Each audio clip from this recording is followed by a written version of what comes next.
जय श्री कृष्ण दोस्तों, स्वागत है हमारे इस नए ब्लॉग में। मैं अरुण और सुधा आपका इस नए ब्लॉग में हार्दिक रूप से स्वागत करते हैं। आज एकादशी है, तो आज हम आपको श्रीमद् भगवत गीता और एकादशी महात्म्य का दोनों का पाठ सुनाएंगे। तो पूरा तो नहीं सुना पाएंगे अभी, क्यों बहुत बड़ा हो जाएगा। तो एकादशी महात्म्य का सुनाएंगे अपन को आपको, फिर पहला अध्याय सुनाएंगे। हमारे चैनल का नाम हम दोनों ने अपना अपना एक एक अक्षर लेके रखा हुआ है, AS अरुण ऑफिशियल। तो आप लोगों ने अभी तक इसको सब्सक्राइब नहीं किया है तो इसे सब्सक्राइब कर लें, और मेरे वीडियो और शॉर्ट वीडियो दोनों को लाइक कर दिया करें। लाइक करने के कोई पैसे नहीं लगते हैं, फ्री में हो जाता है। आप सबका बहुत बहुत स्वागत है। चलो सुनते हैं।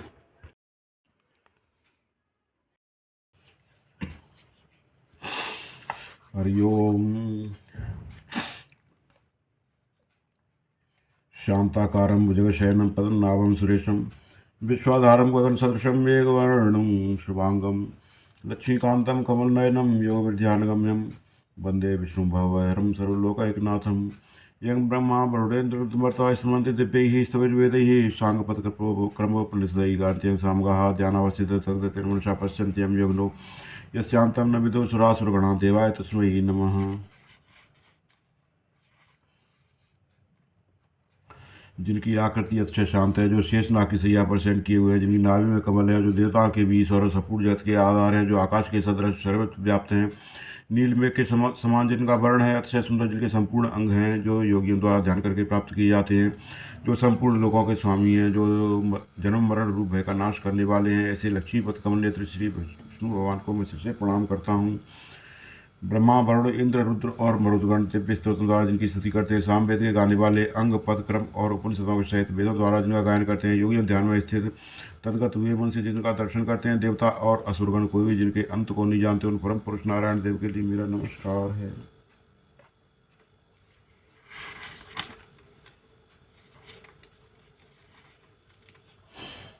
सबसे पहले एकादशी है आज, तो एकादशी का महात्म्य पढ़ेंगे, उसके बाद श्रीमद् भगवत गीता का पाठ करेंगे। कौन सी एकादशी है? दूसरी मच्छर आएगा।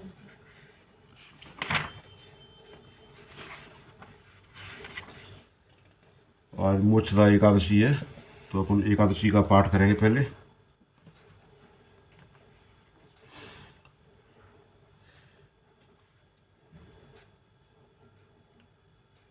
ब्रह्मांड में मार्गशीर्ष महीने के शुक्ल पक्ष में आने वाली मोक्षदा एकादशी का महात्मा भगवान श्री कृष्ण युधिष्ठिर जी से कहते हैं। युधिष्ठिर महाराज ने पूछा कि हे देवेश्वर, हे देवेश्वर, मार्गशीर्ष के शुक्ल पक्ष में आने वाली एकादशी का नाम क्या है? उसे किस प्रकार करना चाहिए? किस देवता को पूजना चाहिए? कृपया इस विषय पर विस्तार से कहें। भगवान श्री कृष्ण ने कहा कि मार्गशीर्ष के शुक्ल पक्ष में आने वाली एकादशी मोक्षदा कहलाती है। इसकी महिमा सुनने से वाजपेयी यज्ञ का फल प्राप्त होता है। यह एकादशी पाप हरण करती है। हे राजन, इस दिन तुलसी मंजरी और धूप दीप के साथ भगवान दामोदर की पूजा करनी चाहिए। बड़े बड़े पातकों को नष्ट करने वाली मोक्षदा एकादशी की रात्रि में मेरी प्रसन्नता के लिए नृत्य कीर्तन तथा कथा करके जागरण करना चाहिए। जिनके पूर्वज नरक में हैं, वे इस एकादशी के पुण्य को पूर्वजों को दान करने से उनको मोक्ष की प्राप्ति होती है। प्राचीन काल में वैष्णव निवासित रमणीय चंपक नगर वन में बैखानस महाराज राज्य करते थे। वे अपनी प्रजा का संतान की भांति पालन करते थे। एक रात को उन्होंने स्वप्न में देखा कि उनके पितर नीच नरक योनि में हैं। अपने पितरों की इस अवस्था से आश्चर्यचकित होकर अगले प्रातःकाल में ब्राह्मणों को बुलाकर उस स्वप्न के बारे में कहा। महाराज ने कहा कि हे ब्राह्मणों, मैंने अपने पितरों को नरक में देखा है। बार बार रुदन क्रंदन करते हुए मुझे कह रहे थे कि तुम हमारे तनुज हो, तुम ही हमें इस स्थिति से निकाल सकते हो। हे तुझवर, मैं उनकी इस अवस्था से अत्यंत विचलित हूँ। क्या करना चाहिए, कहाँ जाना चाहिए, कुछ समझ में नहीं आता है। हे तुझश्रेष्ठ, कौन सा व्रत तप या योग करने से मेरे पूर्वजों का नरक से उद्धार होगा? कृपया मुझसे कहिए। मेरे जैसा बलवान और साहसी पुत्र होते हुए भी मेरे माता पिता नरक में हो तो मेरा जीवन व्यर्थ है। ब्राह्मण कहने लगे, हे राजन, निकट ही पर्वत मुनि का आश्रम है, उन्हें भूत भविष्य ज्ञात है। हे नृपश्रेष्ठ, आप उनके पास जाइए। ब्राह्मणों की बात सुनकर तत्काल राजा पर्वत मुनि के आश्रम में गए और मुनि को दंडवत करके उनके चरण स्पर्श किए। मुनि ने भी राजा का कुशल क्षेम पूछा। महाराज कहने लगे, स्वामिन, आपकी कृपा से राज्य में सब कुशल है, किंतु मैंने स्वप्न देखा कि मेरे पूर्वज नरक में हैं। कौन से पुण्य से उनको मुक्ति मिलेगी, कृपया आप कहिए। राजा के वचन सुनकर मुनि कुछ काल ध्यानस्थ हुए और राजा से कहा, महाराज, मार्गशीर्ष महीने के शुक्ल पक्ष को मोक्षदा एकादशी आती है। उस व्रत का आप सभी पालन करके उसका पुण्य पूर्वजों को दान कीजिए। उस पुण्य के प्रभाव से उनकी नरक से मुक्ति होगी। भगवान श्री कृष्ण ने कहा कि हे युधिष्ठिर, मुनि के वचन सुनते ही राजा ने घर लौटकर एकादशी व्रत को धारण करके उसका पुण्य अपने पितरों को दान किया। उस पुण्य के दान करते ही आकाश से पुष्प वृष्टि हुई। बेखानस महाराज के पिता पूर्वज नरक से बाहर निकल के आकाश में आए और राजा को कहा, पुत्र, तुम्हारा कल्याण हो। इस आशीर्वाद को देकर वे सब स्वर्ग में गए। इस प्रकार जो कोई चिंतामणि समान इस एकादशी व्रत का पालन करेगा उसे मृत्यु के बाद मोक्ष मिलेगा। जो इस महात्म्य को सुनेगा पढ़ेगा उसे वाजपेयी यज्ञ के फल की प्राप्ति होगी।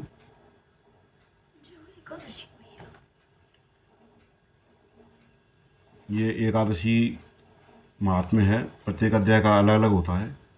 तो ये मोक्षदा एकादशी का महात्म्य था जो आपने सुना।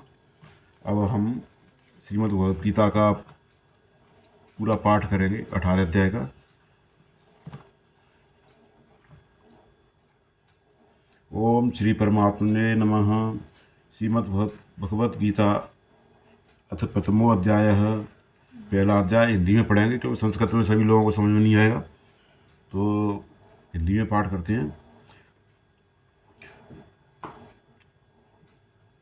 पहला अध्याय है। पहला श्लोक संस्कृत का पढ़ लेते हैं, एक दो श्लोक, फिर उसके बाद हिंदी में पढ़ेंगे। धर्म क्षेत्रे कुरुक्षेत्रे समवेतायोत्सव माम कहा पांडवाश्चैव किम कुर्वत संजय। धृतराष्ट्र बोले कि हे संजय, धर्मभूमि कुरुक्षेत्र में एकत्रित युद्ध की इच्छा वाले मेरे और पांडु के पुत्रों ने क्या किया। संजय उवाच, दृष्टा तो पांडवानीकम व्यूढ़ दुर्योधनस्तदा आचार्यमुपसंग संगम्य राजा वचनमब्रवीत।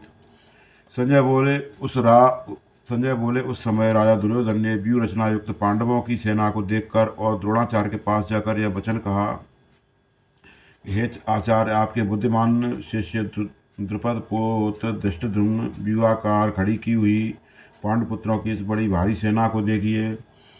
इस सेना में बड़े बड़े धनुष वाले और युद्ध में भीम और अर्जुन के समान शूरवीर सात्विक और विराट तथा मारुति राजा द्रुपद, दृष्टकेतु, चेतकितान तथा बलवान काशीराज, पुरोजित कुंतीभोज और मनुष्यों में श्रेष्ठ सैव्य पराक्रमी उधामन्यु तथा बलवान उत्तमौजा सुभद्रा पुत्र अभिमन्यु और द्रौपदी के 5 पुत्र, ये सभी महारथी हैं। ये ब्राह्मण श्रेष्ठ, अपने पश्चिम में भी जो जो प्रधान हैं उनको आप समझ लीजिए। आपकी जानकारी के लिए मेरी सेना के जो जो सेनापति हैं उनको मैं बताता हूँ। आप द्रोणाचार्य और पितामह भीष्म तथा कर्ण और संग्राम विजयी कृपाचार्य तथा वैसे ही अश्वत्थामा, विकर्ण और सोमदत्त का पुत्र भूरिश्रवा और भी मेरे लिए जीवन की आशा त्याग देने वाले बहुत से शूरवीर अनेक प्रकार के शस्त्रास्त्रों से सुसज्जित और सबके सब युद्ध में चतुर हैं। भीष्म पितामह द्वारा रक्षित हमारी वह सेना सब प्रकार से अजय है और भीम द्वारा रक्षित इन लोगों की यह सेना जीतने में सुगम है। इसलिए सब मोर्चों पर अपनी अपनी जगह स्थित रहते हुए आप लोग सभी निसंदेह भीष्म पितामह की सब ओर से रक्षा करेंगे।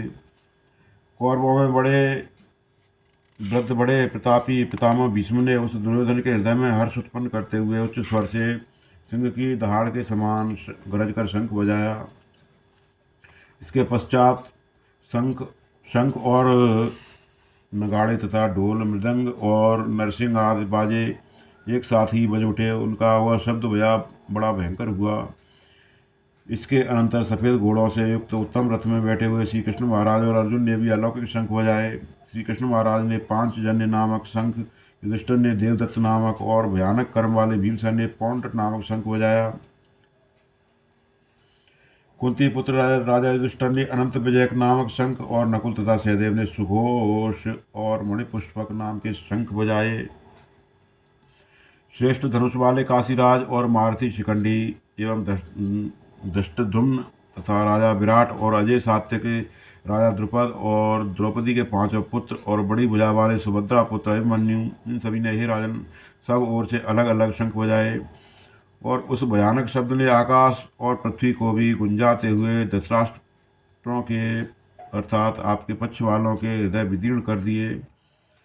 अर्जुन वाच, हे राजन, इसके बाद कपिध्वज अर्जुन ने मोर्चा बांधकर डटे हुए धृतराष्ट्र संबंधियों को देखकर उस शस्त्र चलने की तैयारी के समय धनुष उठाकर ऋषिकेश श्री कृष्ण महाराज से यह वचन कहा कि हे अच्युत, मेरे रथ को दोनों सेनाओं के बीच में खड़ा कीजिए, और जब तक कि मैं युद्ध में डटे हुए युद्ध के अभिलाषी इन विपक्षी योद्धाओं को भली प्रकार देख लूँ, इस युद्ध रूप व्यापार में मुझे किन किन के साथ युद्ध करना योग्य है, तब तक उसे खड़ा रखिए।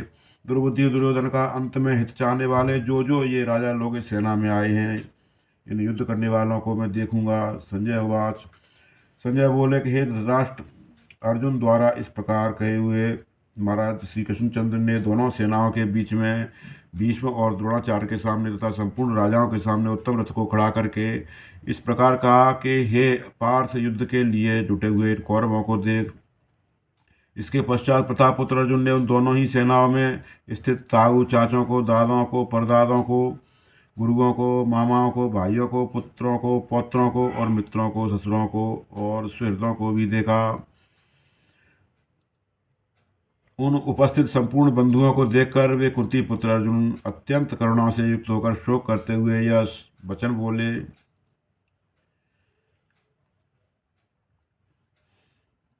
अर्जुन बोले, हे कृष्ण, युद्ध में डटे हुए युद्ध के अभिलाषी इस स्वजन समुदाय को देखकर मेरे अंग शिथिल हुए जा रहे हैं और मुख सूखा जा रहा है तथा मेरे शरीर में कंप और रोमांच हो रहा है।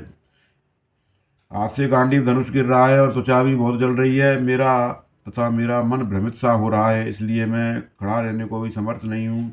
हे केशव, मैं लक्षणों को भी विपरीत ही देख रहा हूँ तथा युद्ध में स्वजन समुदाय को मारकर कल्याण भी नहीं देखता। हे कृष्ण, मैं न तो विजय चाहता हूँ और न राज्य तथा सुखों को ही। हे गोविंद, हमें ऐसे राज्य से क्या प्रयोजन है अथवा ऐसे भोगों से और जीवन से भी क्या लाभ है।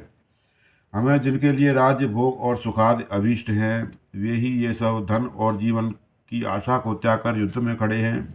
गुरुजन, ताऊ, चाचे, लड़के और उसी प्रकार दादे, मामे, ससुर, पौत्र, साले और तथा और भी संबंधी लोग हैं। हे मधुसूदन, मुझे मारने पर भी अथवा तीनों लोगों के राज्य के लिए भी मैं इन सबको मारना नहीं चाहता, फिर पृथ्वी के लिए तो कहना ही क्या है। हे जनार्दन, धृतराष्ट्र के पुत्रों को मारकर हमें क्या प्रसन्नता होगी, इन आताताइयों को मारकर तो हमें पाप ही लगेगा।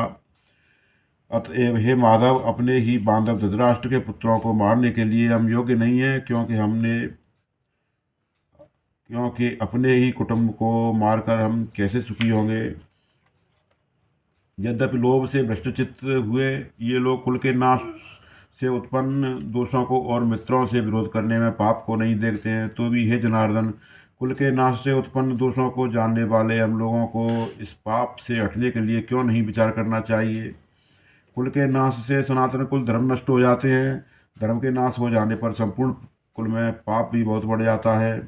हे कृष्ण, पाप के अधिक बढ़ जाने से कुल की स्त्रियां अत्यंत दूषित हो जाती हैं, और हे वार्ष्णे, स्त्रियों के दूषित हो जाने पर वर्ण संकर उत्पन्न हो जाता है।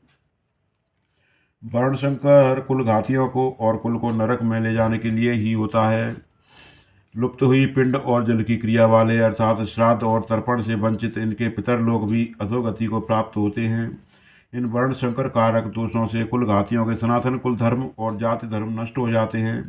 हे जनार्दन, जिनका कुल धर्म नष्ट हो गया है, ऐसे मनुष्यों का अनिश्चित काल तक नरक में वास होता है, ऐसा हमने सुना है।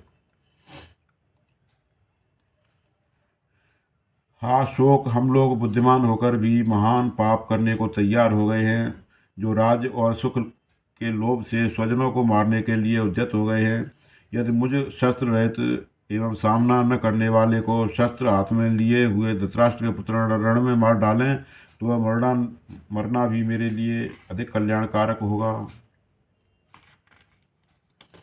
संजय बोले कि रणभूमि में शोक से उद्विग्न मन वाले अर्जुन इस प्रकार कहकर बाण सहित धनुष को त्याग कर रथ के पिछले भाग में बैठ गए।